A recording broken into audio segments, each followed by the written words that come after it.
Bonjour à toutes et à tous, bienvenue à ce nouveau Good Morning Market. Nous sommes aujourd'hui le jeudi 10 mars 2022. Alors comme d'habitude, on fait un point sur le contexte général de marché, un marché qui est comme depuis plusieurs jours, voire plusieurs semaines, drivé par le conflit en Ukraine. Et donc ce qui fait les titres à l'heure actuelle, c'est cette crise énergétique qui s'intensifie en Europe et cet éventuel choc des matières premières, hein, comme je vous le dis souvent, le choc pétrolier des années 70 pourrait n'être que de la rigolade par rapport à ce que l'on pourrait vivre très prochainement, parce que la Russie est un important producteur de nombreuses matières premières et cette crise ne va pas impacter uniquement l'énergie, donc le gaz naturel et le pétrole, hein, ça impacte également de nombreuses matières premières agricoles. On parle beaucoup du maïs, on parle beaucoup également du blé, mais ça va en impacter d'autres, étant donné que la Russie est un important producteur d'engrais, un engrais qui est nécessaire pour les agriculteurs européens et les agriculteurs asiatiques. Et donc,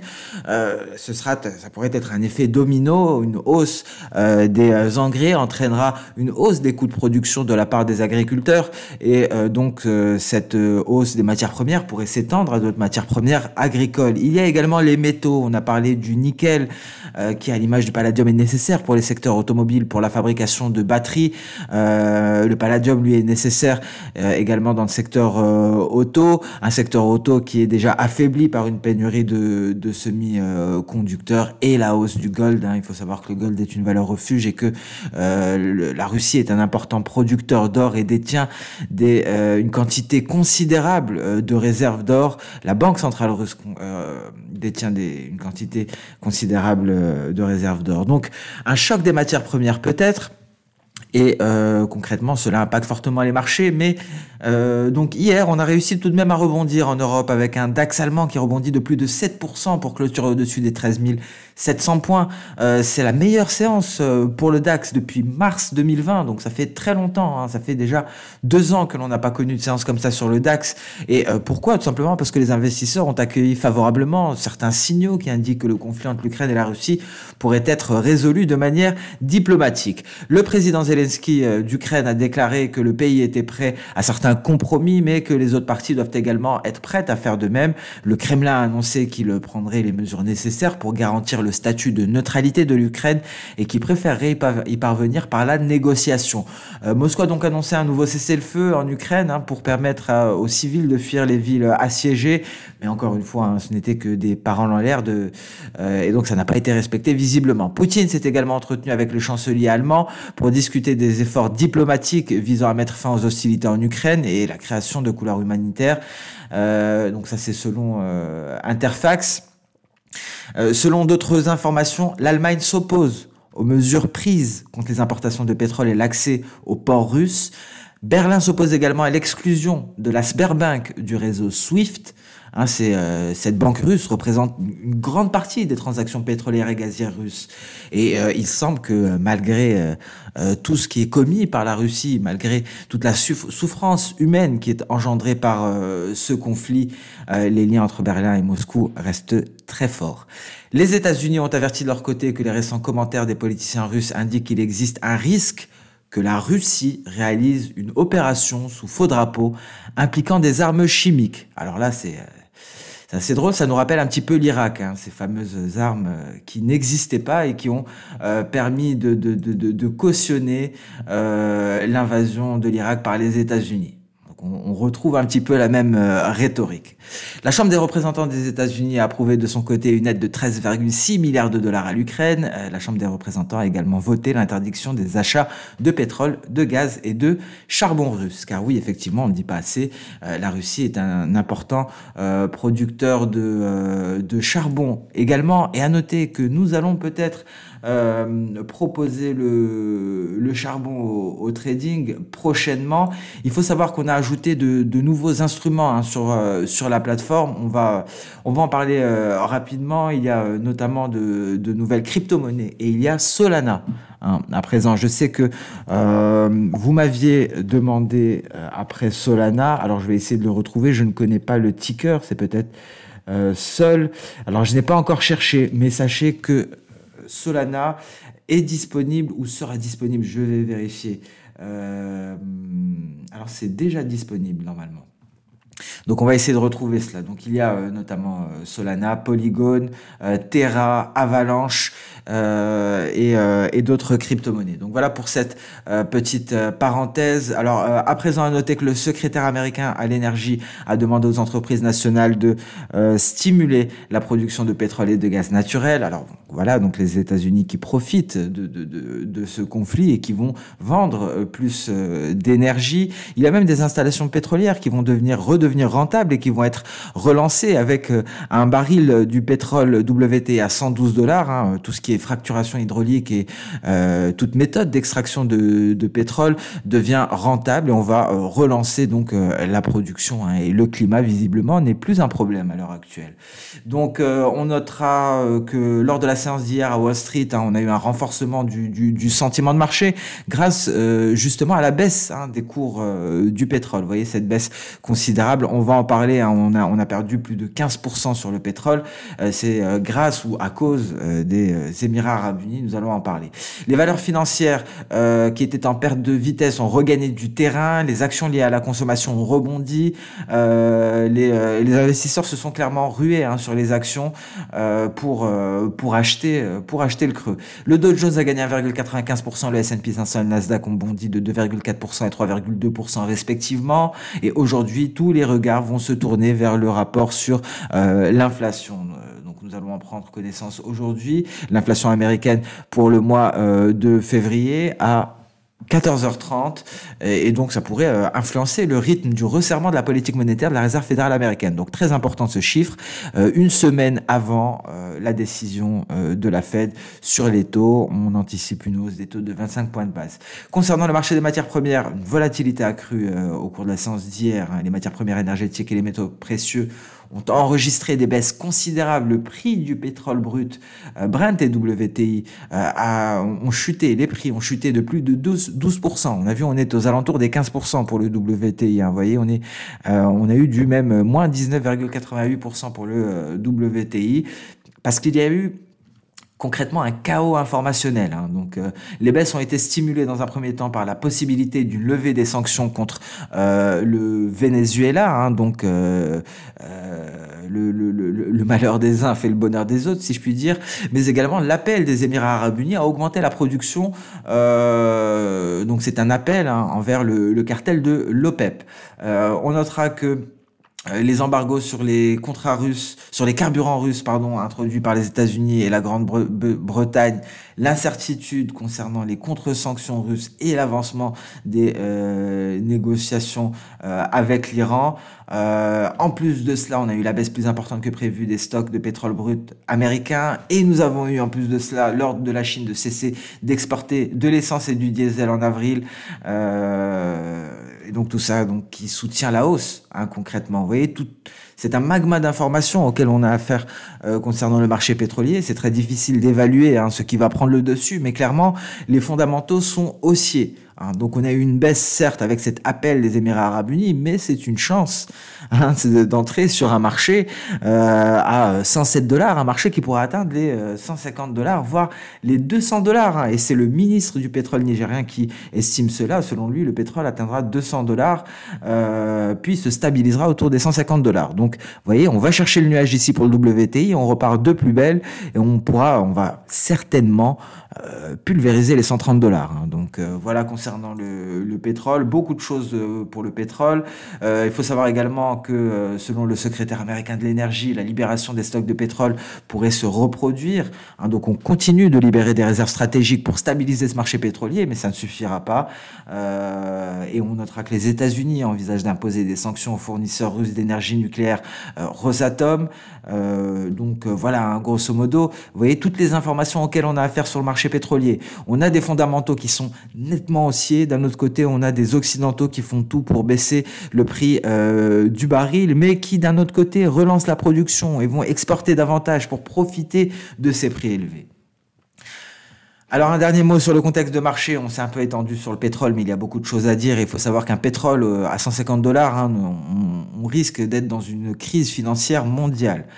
Donc c'est pour cela que c'est très important de comprendre toutes les problématiques qui sont liées à cette situation du marché pétrolier. Concernant le marché des matières premières agricoles, le blé a chuté de plus de 7%, l'or a plongé de près de 3,5% sous le seuil psychologique des $2000. On est à 1986 l'once. Concernant les crypto-monnaies, on a eu une belle hausse hier des crypto-monnaies et on s'est replié. On se replie aujourd'hui. On est en train d'effacer la hausse. Ce qu'il faut savoir, c'est que le président Biden a publié un décret sur les crypto-monnaies. Et donc, maintenant, on pense que l'introduction de la réglementation permettra la création, enfin, d'un ETF basé sur les prix spot du Bitcoin, cet ETF tant attendu. Alors ça a propulsé les cryptos à la hausse. On efface toute cette hausse aujourd'hui. On va voir tout ça dans le détail. Mais avant cela, on commence par le compartiment action avec les indices boursiers, avec un DAX qui va effacer toute sa hausse. Vous voyez, on a tenté d'intégrer le nuage. On repart de plus belle à présent. Et si on passe sous les 13 380 points, c'est reparti. Ce sera direction les 12 446. On maintient son biais baissier sur le DAX. On a atteint une projection d'Osoda, certes, mais on est prêt à dessiner autre chose parce que, vous voyez, le lien entre l'Allemagne et la Russie, il est extrêmement fort. C'est pour ça que l'Allemagne s'oppose à plusieurs mesures, à plusieurs sanctions, malgré les atrocités qui sont commises en Ukraine. L'Allemagne ne peut pas se défaire de sa dépendance envers la Russie et Berlin s'oppose à l'exclusion de la Sberbank du réseau SWIFT, parce que toutes les transactions pétrolières et gazières passent par cette banque. Donc c'est pour ça que l'index est le plus impacté. Donc on maintient son biais baissier pour l'heure actuelle. Vous voyez, en données H4, on a un nuage H4 qui a fait office de résistance. Et alors je retire le nuage hebdomadaire immédiatement. Ça c'est très intéressant parce que c'est ce que l'on peut constater sur tous les indices américains. À Wall Street, on va le voir. Nuage H4 qui fait office de résistance. On se replie direction la Tenkan. Si la Tenkan est cassée, c'est direction la Kijun à 13 215 points environ. Le Nasdaq, même topo, on part à la baisse, on efface une partie de la hausse de la veille. Donc on part, on s'échappe de ce territoire de bear market, on est encore en territoire de correction pour le moment, on tient bon. Voyez la configuration similaire, un nuage H4 qui empêche la poursuite haussière et donc à présent direction les 13 500 points éventuellement. Le S&P 500, voyez en données H4 pareil, c'est un nuage qui freine la hausse et on repart de plus belle en territoire négatif. Pareil pour le Dow Jones. La configuration est similaire d'un point de vue Ishimoku sur les trois différents indices majeurs de Wall Street. On passe à présent sur les crypto-monnaies. Souvenez-vous, hier, on avait dit que cette zone où on retrouve la moyenne mobile, avant-hier, pardon, où on retrouve la moyenne mobile, la SSB et toutes ces résistances allaient être difficiles à franchir. Vous voyez ce qui s'est passé au contact de cette zone. On se replie et on efface quasiment toute la hausse de la veille. Pourquoi? Parce que, vous voyez, ma lagging span ici refuse de s'attaquer à ces obstacles-là que l'on retrouve dans le rectangle rouge. On a parlé hier de ce twist, de cette avant-hier, pardon, de cette faiblesse de nuages, et ça ce sera le 16 mars lors de la décision de la Réserve fédérale américaine. C'est peut-être par là qu'on va passer pour reprendre des couleurs sur le Bitcoin en données H1. Vous voyez, on traverse le nuage, mais rien de grave, rien d'étonnant si on voit la baisse s'approfondir. On pourrait même aller chercher les 38 000 $ sur le Bitcoin, ce qui comptera ça la semaine prochaine. Concernant l'Ether, pareil, on avait qualifié cela d'un cluster avec la moyenne mobile à 50 périodes, la Tenkan, la Kijun. On retrouvait tout à ce niveau-là. Forte résistance. Au contact de cette résistance, on se replie, on perd déjà plus de 6%. En données H4, maintenant, le nuage faisait office de résistance. Donc, on peut avoir un beau creux ici sur la crypto-monnaie avant un éventuel rebond. Un bon point pour Ether, ce serait 2500 $. On passe sur le compartiment des matières premières parce qu'il s'est passé beaucoup de choses. Alors, le gold marque une pause. On repasse sous les 2000 $. Et lorsqu'on se hissera à nouveau au-dessus des 2000 $, là, on devrait repartir vers de nouveaux records. Alors, avant-hier, on disait que les records, ce serait pour le mois de mars. Donc, ça aurait pu être hier. Ça n'est pas le cas, mais je maintiens les records historiques pour le gold. C'est dans les prochains jours. C'est peut-être même aujourd'hui, peut-être même avant la fin de semaine. Donc, le gold qui devrait gagner plus de 5% pour marquer un record historique. Donc, on y est presque. voyez, en données H4, hein, on marque une légère pause, on a un nuage en soutien ici, et donc on peut s'attendre à une reprise haussière d'ici vendredi au plus tard. Le pétrole WTI. Alors là, ça a secoué sur le pétrole, mais cette fois-ci, je pense qu'on va repartir de plus belle. Hein. Vous voyez, on est quelle séance volatile. Hein. Hier, on allait chercher les 103 dollars le baril, alors qu'au plus haut, on était à 126 dollars le baril. Hein. Ça fait un écart de 18%.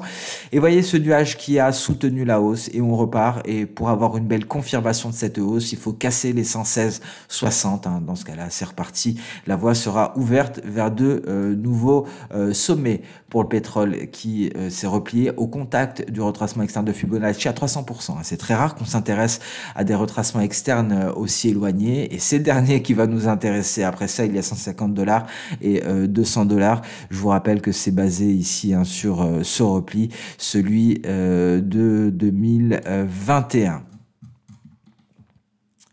Le gaz naturel rebondit sur la SSB. Je vous rappelle que c'est le gaz naturel américain. Hein. Si on avait le gaz naturel européen, je vous garantis que on aurait des séances à plus et moins 30%.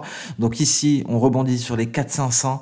La SSB, bon, pour le moment, on trouve pas de direction claire. Donc concrètement, il faut passer au-dessus du seuil psychologique des 5 hein, pour une clôture journalière au-dessus du seuil psychologique des 5 pour envisager de nouveaux sommets sur le gaz naturel américain. Le blé également, retrait, vous voyez, on a comblé une partie du gap. Là, ça devrait repartir concernant le blé. Je vous rappelle qu'en mensuel, vous voyez, hein, souvenez-vous, il y a très longtemps de cela, hein, c'était en 2021, on parlait déjà de nouveaux records historiques sur le blé aux alentours des 1450. Vous voyez, on était aux 1350 hein, récemment, on était très proche. On faisait un parallèle avec cette situation-là des années 2003-2008 et effectivement, ça s'est réalisé. Alors, je vous avoue que je suis, d'un point de vue technique, hein, je suis très content que ça se soit réalisé. J'espère que certains ont pu en profiter. Malheureusement, le catalyseur qui l'a permis...